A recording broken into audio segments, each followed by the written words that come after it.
Looks like you have some open water over there to the east. Got a little open puddle right there to the east.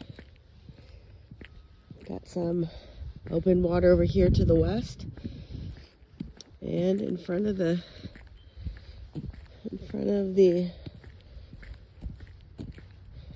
resort, looks like we as well don't have a solid sheet of ice quite yet. So no fish houses, no nothing, no spear houses. It is very thin.